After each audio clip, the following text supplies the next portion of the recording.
Right guys, so in this module we're going to be covering all of the research process.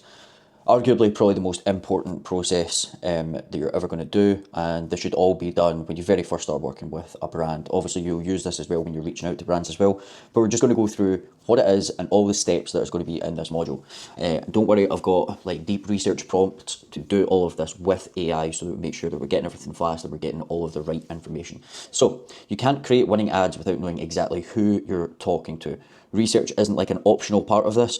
It's the difference between a winning ad and a losing ad. We really need to know who we're reaching out to, what they've tried before, all of their we need to know everything, okay? So we've got one prompt, and this is probably the most important part, which is market awareness levels. We need to understand exactly where this market is, where most of this, where they are in their journey.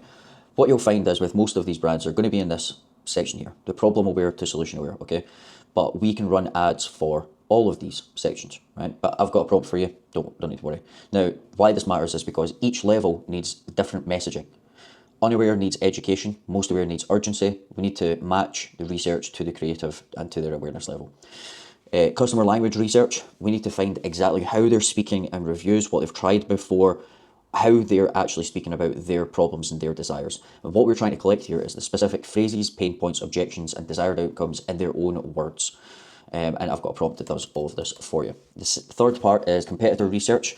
What this is going to do is it's going to pull out some ads that they're running, how they position in their product, what kind of price points they're running at, and it's going to give us a full breakdown on a few competitors, and it's actually going to find competitors for us. Number 4 is mechanism creation. Now, if you're working with a brand, you might already have a mechanism, or you might need to develop a mechanism for a specific VSL angle. What is a mechanism? I'm going to go over this in depth and later on in this module, but it's the unique how of how you get your product solves a problem and how it gets them from A to B, essentially. Now, it's broken up into 2 parts. The unique mechanism of the problem, that's the real reason why they're experiencing what they're experiencing. And then number 2 is the unique mechanism of the solution. And that's kind of your product's mechanism. How does it differ to everything else that they've tried? And what that turns into is the unique mechanism. The mechanism makes our product feel fresh, even in a crowded market. It's what makes you stand out. And then the last section is briefing. And that's basically packing all of this research into one brief that's going to look something like this, which has got everything like target audience analysis, real life situations, core problem, the unique mechanism, the product details, everything. It's going to pull every single part of that in there.